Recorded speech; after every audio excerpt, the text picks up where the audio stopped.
Vamos a abrir la palabra de Dios en el libro del Evangelio según San Juan, en el capítulo número 11, y vamos a leer en principio desde el versículo 1 hasta el versículo 7.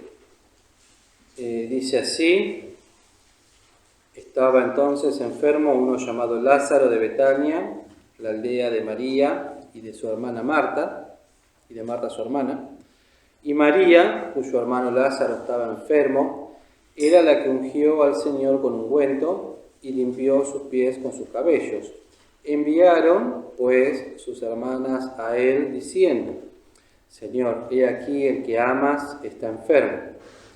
Y oyéndolo Jesús dijo: esta enfermedad no es para muerte, mas por gloria de Dios, para que el Hijo de Dios sea glorificado por ella. Y amaba Jesús a Marta y a su hermana y a Lázaro. Como oyó pues que estaba enfermo, quedóse aún 2 días en aquel lugar donde estaba. Luego, después de esto, dijo a los discípulos: vamos a Judea otra vez. Hasta aquí la lectura de la palabra de Dios. Bien, queridos, este pasaje que hemos leído es conocido, tal vez por algunos de nosotros, alguna vez lo hemos escuchado. Y esta mañana comenzamos 2 temas muy amplios en realidad, que es una práctica que es la oración, que solamente vimos un punteo con los jóvenes esta mañana, y la idea es ver otro tema el domingo que viene, pero en sí la vida de oración, como se titula la lección, que creo que la mayoría de los que hemos hecho por lo menos el curso de bautismo lo hemos estudiado alguna vez, y como su título lo indica, es la vida, o sea, la vida que es el todo en esta práctica santa que el Señor, que nuestro Dios nos ha dejado para poder hablar y comunicarnos y presentar delante de Él nuestras peticiones, que es una práctica que, si bien la definimos como conversar o hablar con Dios, tiene muchos aspectos y matices y detalles y profundidad, y una de las cosas que más uno puede escuchar cuando habla con algún alma es: si yo siempre oro a Dios o siempre rezo, pero la pregunta que hacíamos esta mañana, que era orar y qué elementos eran necesarios para la oración.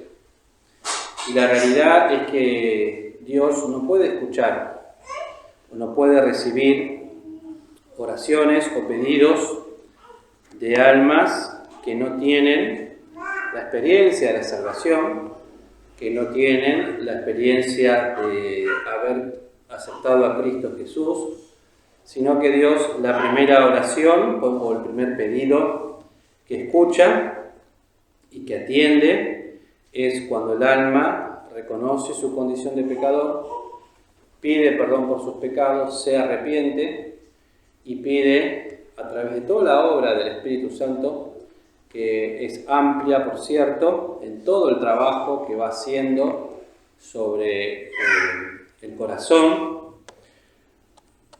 complejo, por cierto, ya que no lo pensaba tocar, ¿no? Pero el Espíritu empieza a trabajar en el corazón del alma a través de lo que se llama una inducción, que es justamente cuando el Espíritu pone en el corazón de la persona, del alma, aquel interés por el Evangelio, donde empieza a escuchar, donde empieza a interesarse por las cosas espirituales.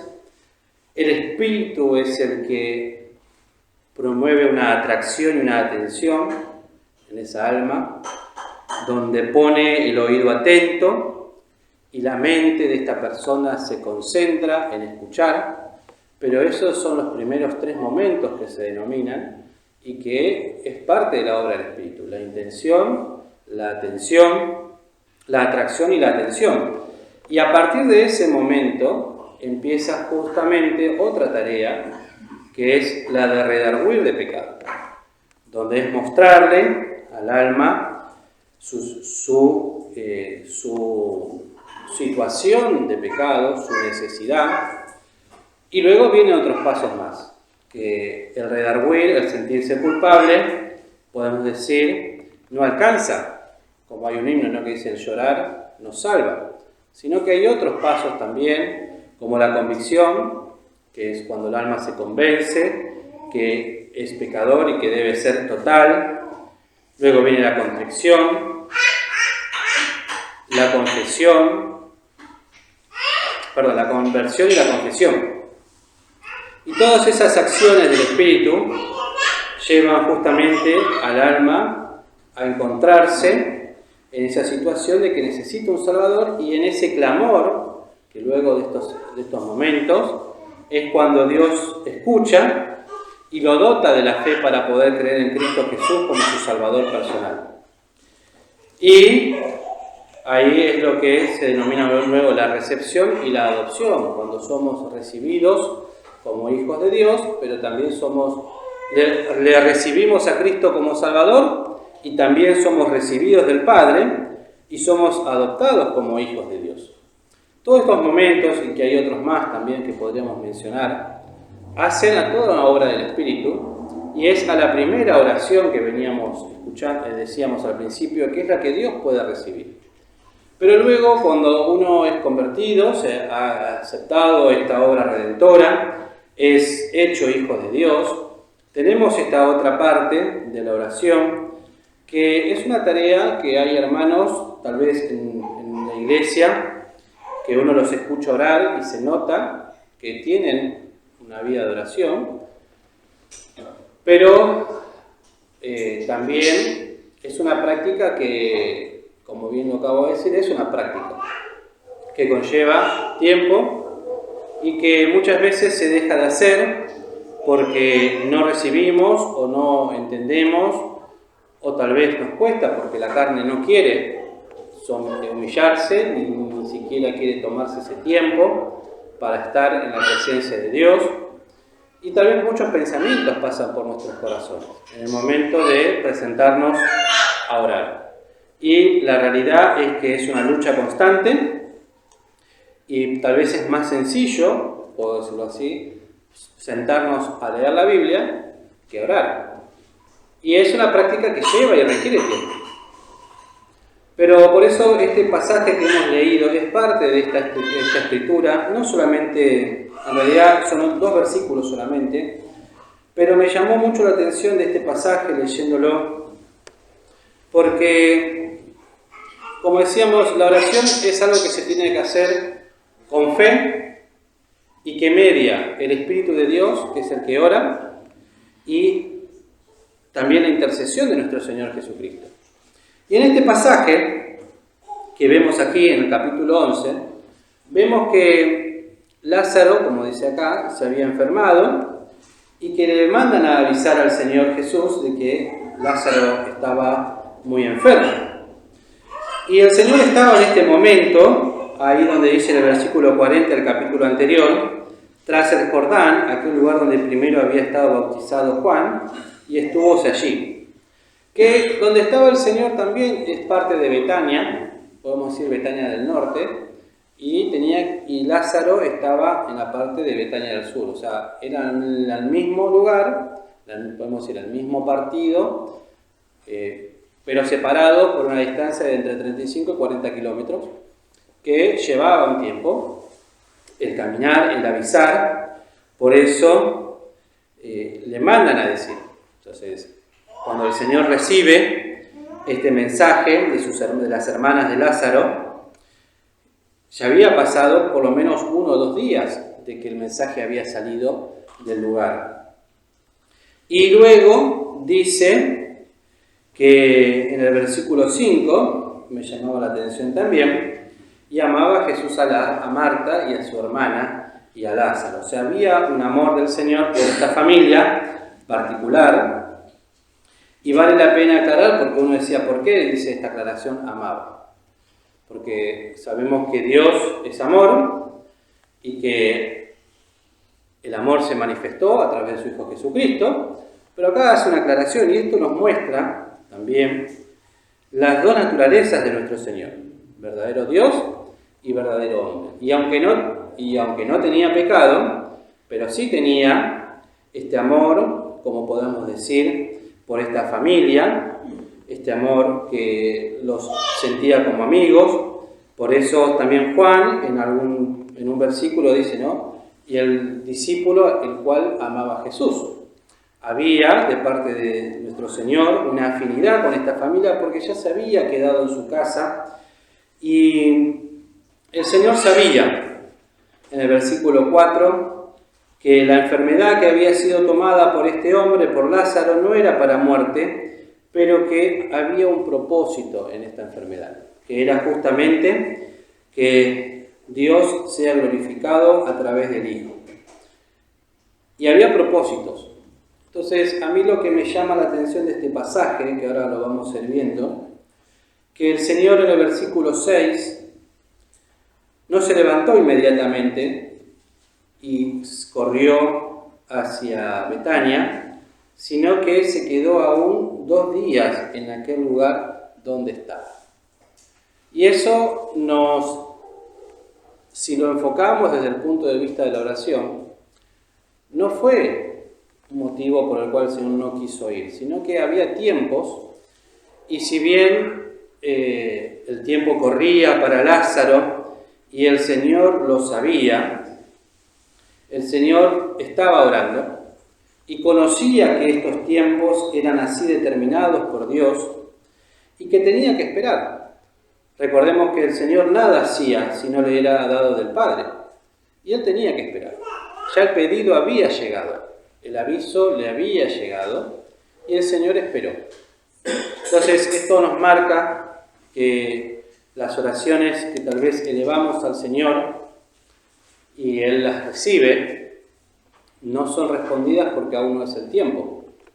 Hay propósitos por los cuales Dios detiene su respuesta, pero también no es que las detiene y no hace nada, porque Él estaba orando. Estaba orando porque luego nos dice acá que en el versículo 7 dijo a los discípulos, luego de 2 días, vamos a Judea otra vez. ¿Cuándo lo decidió? ¿En qué momento? Solo Dios sabe en qué momento le dijo a nuestro Señor, bueno, es momento de ir. Y Él sabía que, fíjense, ¿no? Dicen los discípulos, Rabí, ahora procuran los judíos apedrearte, ¿y otra vez vas allá? Yo lo pensaba esta tarde cuando lo leía, que es mi visión muchas veces terrenal, básica, de no ver más allá de lo que el Señor ve.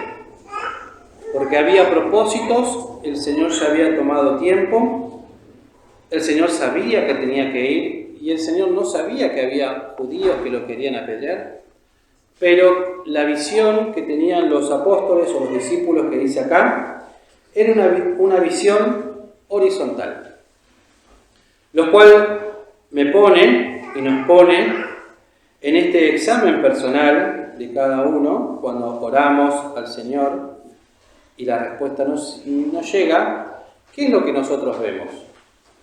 ¿Qué es lo que ve nuestra visión? ¿Cuáles son aquellas cosas que el Señor, lo que vemos delante de nuestros ojos?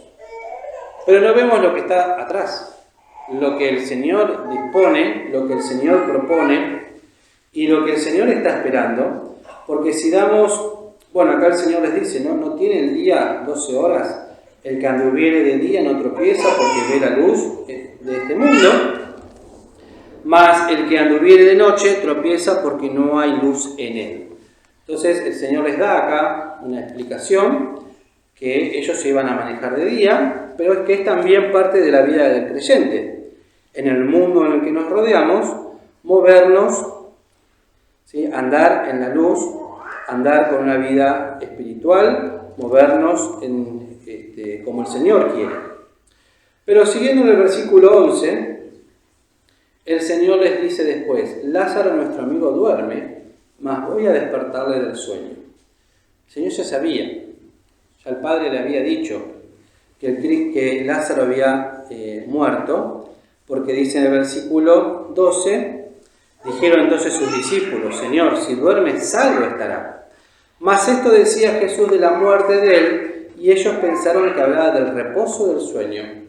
Entonces, pues, Jesús les dijo claramente: Lázaro es muerto. Vemos estas visiones y cómo el Señor tenía paciencia con sus discípulos, porque no entendían, porque no veían, porque todo le era confuso. Y dice en el versículo 15: y huélgome por vosotros, que yo no haya estado allí para que creáis. Vamos a él. Y esta palabra huélgome, que no me la anoté, significa me gozo, estoy contento de que no estábamos allá.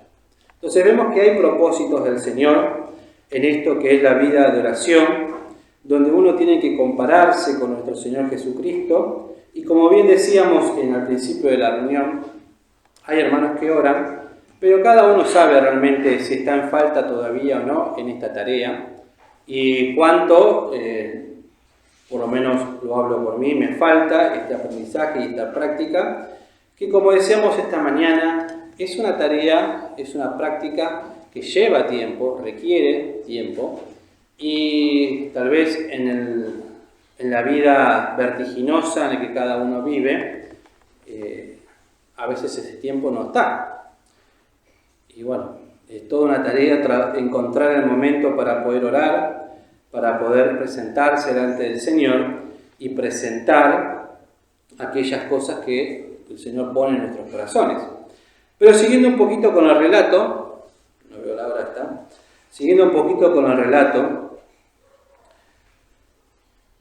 dice en el versículo 16, ¿no? Entonces Tomás, el que se dice el Dídimo, que sería interesante ver qué más dice de Tomás, porque Tomás siempre está dando la nota, a sus condiscípulos: vamos también nosotros para que muramos con él. En un tono, ¿cómo sería? Pesimista, irónico. Sí, vamos, también ya estamos.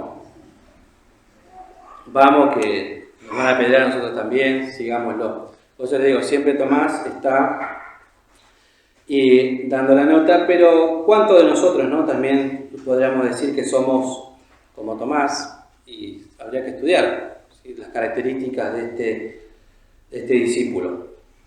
Vino pues Jesús y halló que ya había 4 días que estaba en el sepulcro.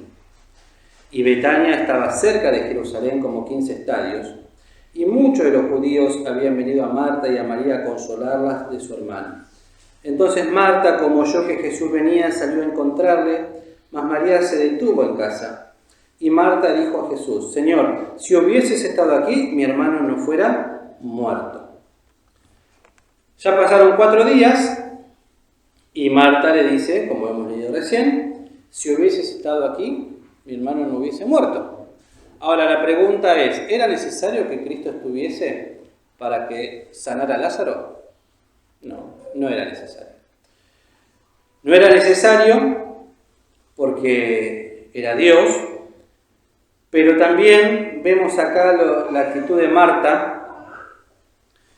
Y yo me lo anoté, ¿no? La parcialidad del poder de Dios. O sea, lo que Marta veía era que Jesús podía sanar enfermos, pero no creía que podía levantar a un muerto. Por eso le dice luego: yo sé que resucitará en la resurrección en el día postrero. Y eso a mí en lo personal, hermanos, me toca el corazón y me acusa, porque en cuántas cosas le pedimos a Dios, pero no tenemos una fe completa en nuestro Señor, o por lo menos en mi caso, de parcializar lo que Dios puede hacer. Yo sé que Dios puede hacer muchas cosas, pero ¿hasta dónde creo? Yo sé que el Señor consuela, pero ¿hasta dónde sé que puede consolar? Entonces es una experiencia que yo me sentí reflejado en lo personal, porque habla también no solamente, podemos decir, de la falta de fe, sino también desde el punto de desconocimiento Y atándolo un poquito con lo que veníamos hablando de las reuniones de escuela dominical de Ruth, que es conocer a Cristo como nuestro Redentor. Conocer lo que es realmente en su totalidad. Que para Cristo no era imposible, desde sanar un paralítico o devolverle la vista a un ciego o levantar a un muerto de la tumba. Pero, ¿qué pasa? Marta esa parte no la veía. Incluso podemos decir que María, en el versículo 32, como vino donde estaba Jesús, viéndole, redivóse a sus pies, diciendo: Señor, si hubieras estado aquí, no fuera muerto, ¿qué cosa? Mi hermano. Lo mismo, el mismo planteo de ambas dos. Y el Señor les dice en el versículo 25, volvemos al 25, yo soy la resurrección y la vida. El que cree en mí, aunque esté muerto, vivirá. Y todo aquel que vive y cree en mí, no morirá eternamente. ¿Crees esto? Y Marta le dice: sí, Señor. Yo he creído que tú eres el Cristo, el Hijo de Dios, que has venido al mundo. Fíjense que aquí el Señor predica el Evangelio y queda escrito aquí en la palabra para esta invitación para todos los hombres. Una esperanza también para nosotros de que todos aquellos que están muertos, ¿sí?, vivirán.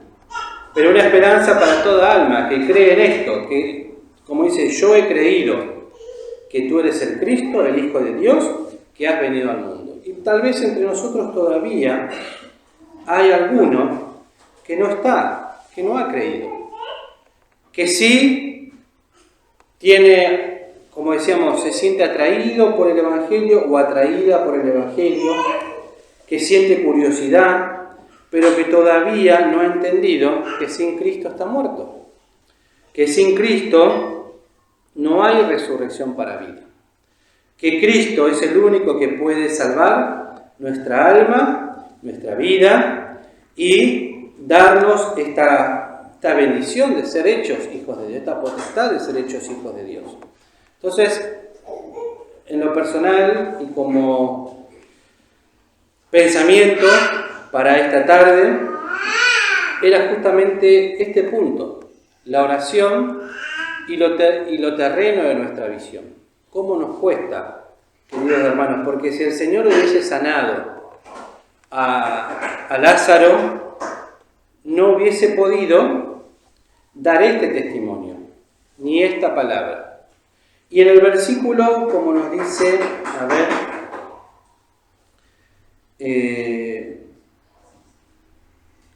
41, entonces quitaron la piedra de donde el muerto había sido puesto, y Jesús, alzando los ojos arriba, dijo: Padre, gracias te doy que me has oído, que yo sabía que siempre me oyes, mas por causa de la compañía que está alrededor, lo dije para que crean que tú me has enviado.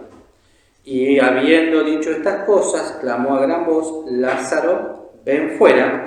Y el que había estado muerto salió, atadas las manos y los pies con vendas, y su rostro estaba envuelto en un sudario. Dícele Jesús: desatadle y dejadle ir. La pregunta que podemos hacernos es: ¿siempre tenemos la seguridad de que el Señor nos oye? ¿Agradecemos cuando el Señor nos escucha? Y qué convicción de nuestro Señor, ¿no? Cuando dice: yo sabía que siempre, yo sé que siempre me oyes. Pero tenía que dar testimonio. Y todo esto, el Señor lo sabía que iba a suceder, porque previo a toda esta tarea, había estado 2 días, tal vez orando en esto, consultándolo al Padre, y el Padre lo había autorizado. El Padre lo hizo. Por eso el Señor luego puede tener esta potestad de llamar a Lázaro y que Lázaro venga, que Lázaro se levante. Y la pregunta es: ¿creemos esto? Y ahí está. Yo lo creo. Ahora, si decimos, yo creo que Cristo puede levantar a un muerto, ¿por qué hay tantas falencias en mi vida personal en cuanto a esperar en el Señor? ¿Por qué aflojo, o cada uno de ustedes, en nuestra vida, o en experiencias tal vez no nos damos cuenta que el Señor nos tiene que ir preparando? Y no, esa fe que por ahí podemos decir yo lo creo, no se vea reflejada en nuestra vida personal. ¿Por qué? Porque seguimos viendo, como Tomás o como los discípulos, viendo lo terrenal, viendo lo que ven nuestros ojos. Entonces es como contradictorio. Es decir, yo creo que Cristo nos va a resucitar, que puede levantar y resucitar a un muerto. Pero si creo que tiene tal poder, ¿cómo dudo tal vez en cosas mucho más sencillas que pasan en mi vida? Entonces ahí realmente uno tiene que hacer un examen personal y pedirle al Señor primeramente perdón, porque le vuelvo a decir, por lo menos yo lo veo como contradictorio, porque es como que creemos que puede hacer mucho, pero en lo poco que es mi vida no lo creo, o no lo practico, o no tengo la fe, o las muchas cuestiones del lado me turban, o nos turban, y a veces le decimos al Señor, si hubiese estado aquí, esto no hubiese pasado. Pero el Señor siempre estuvo, aunque tal vez no estuvo físicamente porque estaba del otro lado de la ciudad, del otro lado del Jordán, pero el Señor siempre estuvo. Entonces es para, por lo menos en lo que a mí me queda, en lo personal, mirar por mi vida de oración y ver también estas falencias, estas cuestiones que hacen justamente a esta contradicción. ¿Qué es lo que yo creo? Sí, tal vez yo creo que el Señor puede ayudar a los demás, pero cuando se trata de mi vida, cuando se trata de lo personal, tal vez mi reacción puede ser distinta. Entonces, que el Señor nos ayude, queridos hermanos, a tener esta fe en el Señor, a tener esta vida de oración que tiene nuestros aspectos, que ya no hacemos tiempo a verlos, pero a presentarnos, porque el Señor, como decíamos esta mañana, muchas veces tal vez no responde nuestras oraciones, tal vez porque no es el tiempo, pero como dice en Santiago, porque pedimos y no recibimos, porque pedimos para gastar en nuestros deleites, en nuestras cuestiones personales. Y el Señor tiene que corregir nuestra oración, tiene que mostrar, nos tiene que enseñar. Por eso los discípulos le pedían al Señor, enséñanos a orar. Tal vez oramos mal, por eso tampoco lo recibimos. Entonces es toda una práctica que lleva tiempo, que lleva dedicación, que lleva humillación y que el Señor nos está esperando para enseñarnos a orar como Él quiere que oremos. Entonces que el Señor nos pueda bendecir también ahora en esta tarde a presentarnos delante del Señor, primero justamente pidiendo perdón por nuestros pecados, en una oración íntima, donde cada uno puede confesar sus pecados sin vergüenza pública, podemos decirlo así, pero que es algo personal, porque el Señor ve nuestros corazones. Y les leo un versículo más, ¿no? En el Isaías 59. Isaías 59, versículos, creo que era 1 y 2. Dice, he aquí que no se ha cortado la mano de Jehová para salvar, ni se ha agravado su oído para oír. O sea que el Señor no dejó de responder, ni se alejó. Pero ¿qué dice? Mas vuestras iniquidades han hecho división entre vosotros y vuestro Dios, y vuestros pecados han hecho ocultar su rostro de vosotros para no oír. Tal vez hay pecados que no hemos confesado. Y pedimos y no recibimos. ¿Por qué? Porque tenemos pecados ocultos, pecados que tal vez sabemos que están, pero no los confesamos, entonces el Señor no puede responder. No puede. Porque hay algo ahí que, como dice acá, ha hecho división. Ha creado, ¿qué cosa? Muerte, separación entre nosotros y nuestro Dios. Que el Señor nos ayude ahora al participar de estos símbolos, tomando también conciencia de esto, entendiéndolo, y que el Señor nos pueda ayudar.